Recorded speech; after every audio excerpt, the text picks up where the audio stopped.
Hey y'all, Nuie here again. This is and back in the Elder Scrolls Legends trading card game. This will be my last video on this game. Unfortunately, not to say I didn't have fun in this game. It's just I've kind of reached an impasse in this game, so this will be a final review of sorts of how my thoughts on this game, my time playing this game, and just everything that I noticed from my playthrough of the storyline. I'm going to cover 5 spots in this review, so I'll be covering the story, customization, gameplay, overall game difficulty, and replay value. And then I'll be giving my final review on this before I wrap up the video. Jumping right in, the first thing is the story. The story mode is consistent of 3 acts, as you guys saw if you watched my playthrough. It consists of 3 acts, 20 chapters. All these chapters range from brain-numbingly simple to an odd skill increase towards the end, but overall it's just not too difficult, and it's pretty easy to get through. But it does do a good job of drawing you into the story and making you feel like you're playing more than just a card game. So as far as that, this is a plus. I like this game's story mode. I liked going through it all, and I felt that the last boss in the original storyline is decently challenging enough to warrant all the hype he had going through.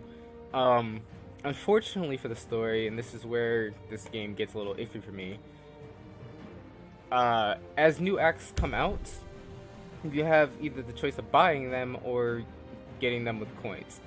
Now, getting them with coins is about 1,000 coins, as you can see, or buying it, which is $7.99 or $19.99. Now, 1,000 coins doesn't seem like a big deal, but considering the only real way that I found to earn coins with solo arenas and versus arenas, it's kind of a pain in the ass. I understand this game has to make money, but this just seems like a weird way to take away from the storyline, because the storyline otherwise is really good. I mean, and also, to be honest, other than the storyline, I kind of got bored with the rest of the game functions, because it's basically just practice mode, versus arena, solo arena, and then PvP.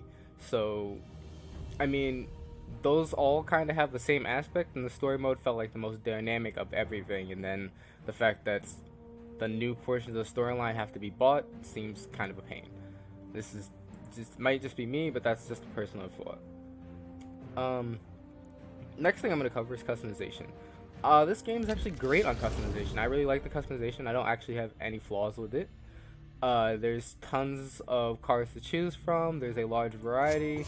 There's a lot of different aspects for each card, and there's a lot of different aspects for each typing in cards. So there's a lot of different ways to build a deck and make the gameplay feel like your own. So this is a plus. I like this. I liked everything about this. I have to say my favorite card is always going to be Nuie. I know I didn't use it all that much, but that's hilarious. If you played through other Elder Scrolls games, you totally understand where that's from. If not, you're lame. I'm gonna flat out tell you that. But yeah, I have no downsides for the card customization. This is great. This is a great aspect of the game, and being able to craft your cards and stuff just from practicing is a really great way to incorporate different aspects of deck building. Next, overall, the gameplay. When I say gameplay, I mean just the way the games progress and the way that they take place.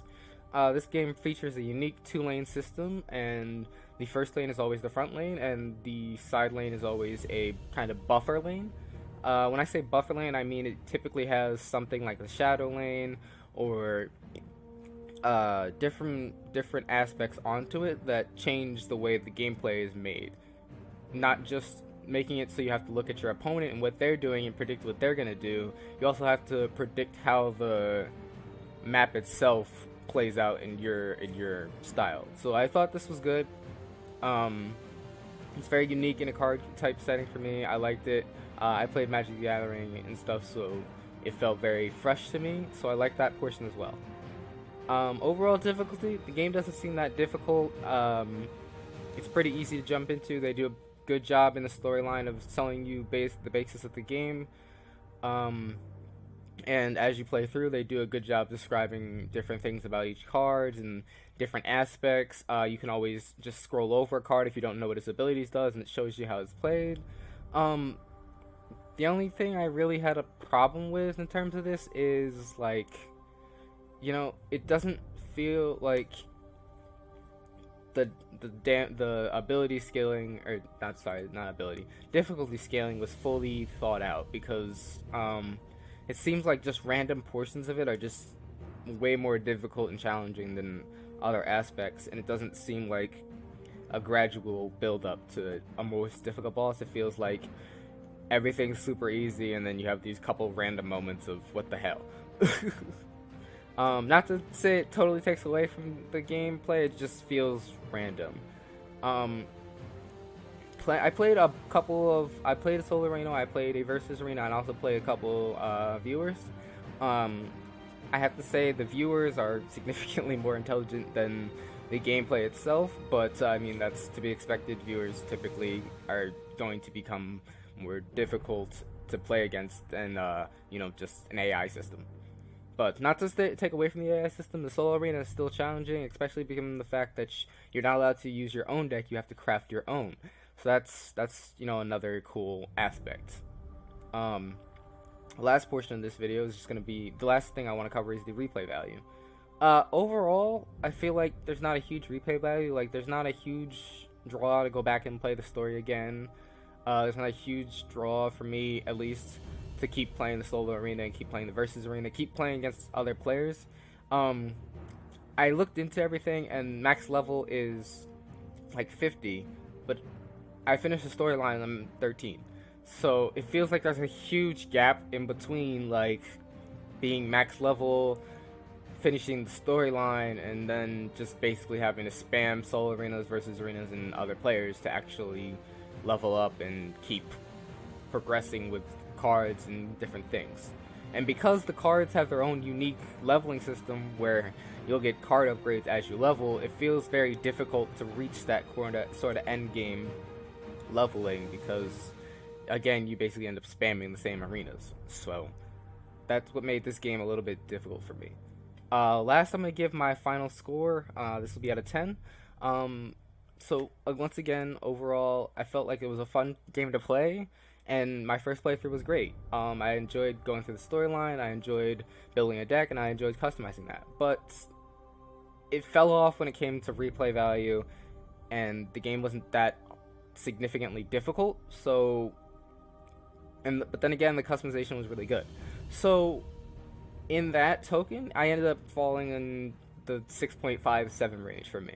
That's where the game breaks for me. It's a solid game, but it feels a little bit disjointed, and it feels like there's still way more to go to really make this a solid, I can keep playing this every day type game. I definitely would encourage you guys, if you just like TCGs, to check it out, because it is, once again, it is a cool game. The system is cool, and if you really just want to, like, play a good solid card game every now and again, it's a good game to play. So I'll say that. But once again, overall, 6 out of 5 for me, or 6 out of 10 for me. Sorry. But I'm gonna end the gameplay video here. Please be sure to leave your comments, thoughts on the game, anything you liked, anything that differs from me. But I'm gonna wrap it up here, and this will probably be the last time you'll see me play Elder Scrolls Legends on my channel. I hope you guys all enjoyed the walkthrough of the story mode, and I hope you guys all enjoyed this gameplay. I will be having tons of content for you guys coming up, so stay tuned for all of that. And as always, thank you for the support, and I'll catch you all later.